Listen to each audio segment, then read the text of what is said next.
एक बूढ़े भिखारी की अनोखी कहानी।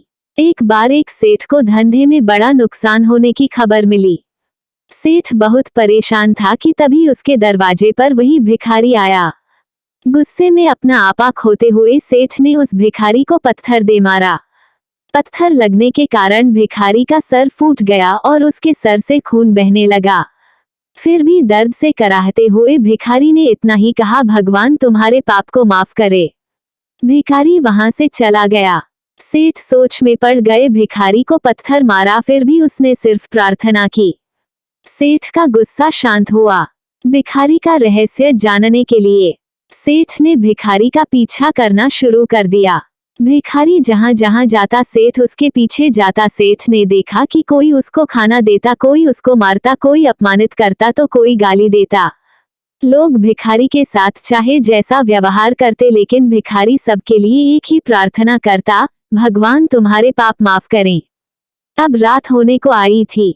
भिखारी अपने घर जाने के लिए लौटा। वो अपने घर पहुंच गया, लेकिन सेठ अब भी उसका पीछा कर ही रहा था। एक पुरानी टूटी हुई खटिया पर एक बूढ़ी औरत लेटी हुई थी, काफी कमजोर और बीमार लग रही थी। वह भिखारी की पत्नी थी। अपने पति को वापस आता देख वह खाट से उठ खड़ी हुई। पत्नी ने अपने पति के भीख वाले कटोरे में देखा, उसमें सिर्फ आधी बासी रोटी थी। उसे देखकर वह बोली, आज बस इतना ही मिला, और हाँ, आपके सिर से खून निकल रहा है, ये चोट कैसे लगी? बूढ़ा भिखारी बोला, आज बस इतना ही मिला, किसी ने कुछ दिया ही नहीं। सब ने गालियां दी और एक नए पत्थर भी फेंकना, इसीलिए मेरा सर फट गया। एक गहरी ठंडी सांस लेकर बूढ़ा भिखारी फिर से बोला, यह मेरे ही पापों का फल है। तुम्हें याद है कुछ सालों पहले हम कितने अमीर थे? क्या कुछ नहीं था हमारे पास? हमारे पास हर चीज जरूरत से ज्यादा थी, लेकिन हमने कभी दान नहीं किया। और उससे भी बुरा हमने उस अंधे भिखारी के साथ किया जो हमारे द्वार पर भीख मांगने आया करता था।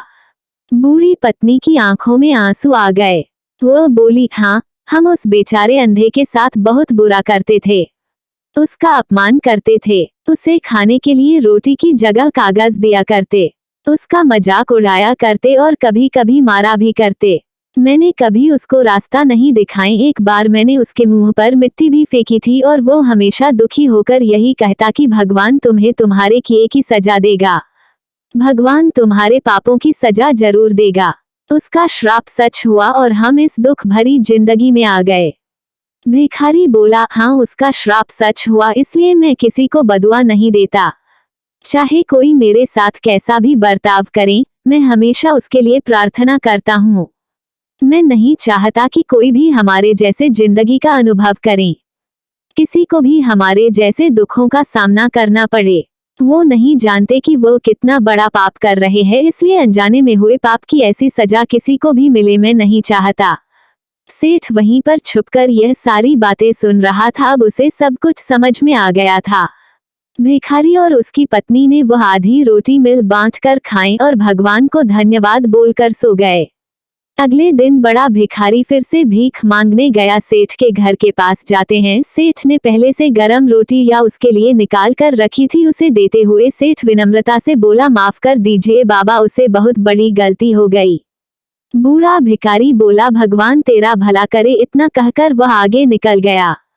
इस कहानी से जो सीख लेने लायक है वो बड़ी ही सिंपल है कि आदमी चाहे किसी के बारे में बुरा कहे या भला करे, लेकिन भगवान सिर्फ कर्म के हिसाब से उसको फल देता है। क्या हुआ अगर भगवान नहीं दिखता है, लेकिन ये बात बिल्कुल सच है, उसके खाते में सबका हिसाब बहुत बहुत पक्का होता है। इसलिए जब किसी के लिए कुछ भी करो तो अच्छा ही करो।